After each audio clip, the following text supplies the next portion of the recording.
Em um mundo que clama por respostas, existem lugares onde a verdade se esconde sob camadas de gelo e silêncio. Um desses lugares é um ponto isolado nos Montes Urais, na antiga União Soviética. Para os locais, um nome sussurrado: Kolatsyakl, a Montanha da Morte. E foi lá, em 1959, que 9 jovens intrépidos se aventuraram, sem saber que estavam prestes a desvendar um horror que até hoje desafia a compreensão humana. Prepare-se, pois você está prestes a entrar nos arquivos mais perturbadores do Passo Dyatlov. Eles eram a elite da aventura soviética.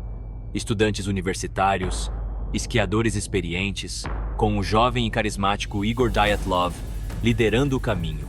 9 almas destemidas, unidas pela paixão, por conquistar as paisagens mais inóspitas.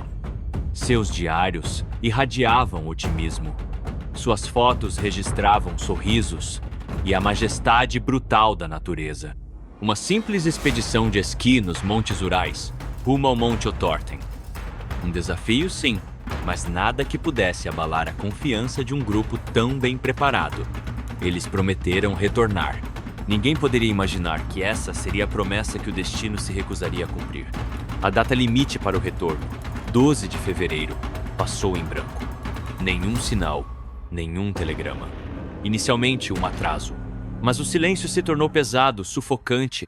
A ansiedade virou pânico. Equipes de resgate foram despachadas. E o que eles encontrariam na Montanha da Morte faria o sangue gelar.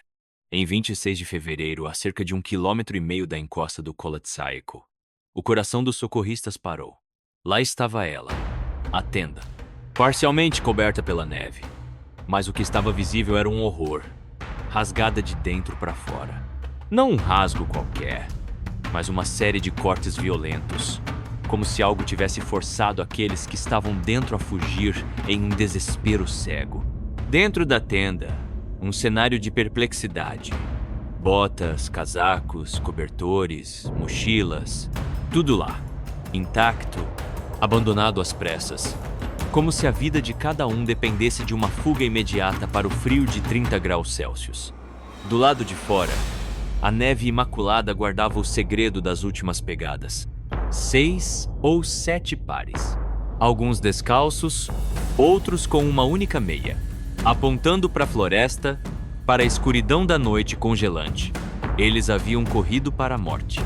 Mas o que, ou quem, os impeliu a um êxodo tão suicida? Os primeiros 5 corpos foram encontrados espalhados na neve, distantes da tenda. Alguns perto de uma fogueira improvisada e moribunda.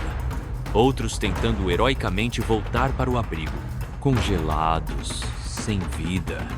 A hipótese inicial de hipotermia parecia óbvia, mas a verdade estava apenas começando a se revelar. Semanas se passaram no inferno branco até que os 4 corpos restantes fossem encontrados mergulhados na neve de uma ravina profunda. E foi então que a história se transformou de tragédia para pesadelo. Os legistas trouxeram à tona detalhes que desafiavam qualquer lógica médica ou policial. Lyudmila Dubinina. O corpo dela foi encontrado com uma ausência perturbadora. A língua, os olhos e parte dos lábios e do tecido facial haviam sido removidos. Como? Por quê? Não havia sinais de luta ou de animais.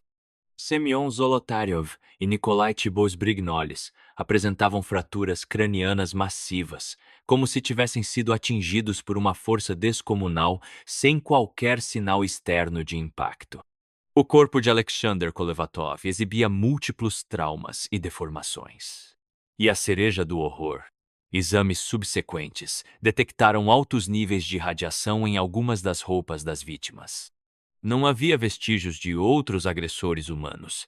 As árvores próximas estavam intactas.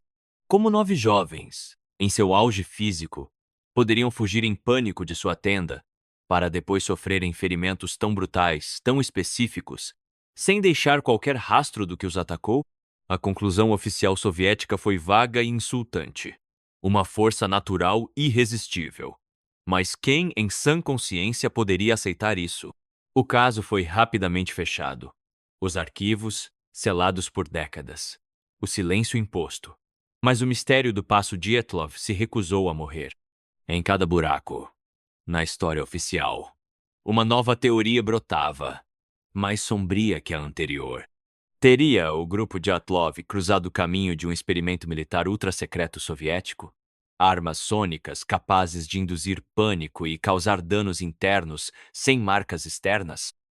Testes com substâncias tóxicas ou até mesmo armas biológicas ou radiológicas explicando as manchas nas roupas? O governo soviético tinha um histórico de experimentos duvidosos em áreas remotas. Outros relatam ter visto esferas de luz laranja pairando no céu na noite do incidente. Seria o Passo Dyatlov o palco de um encontro com algo de outro mundo?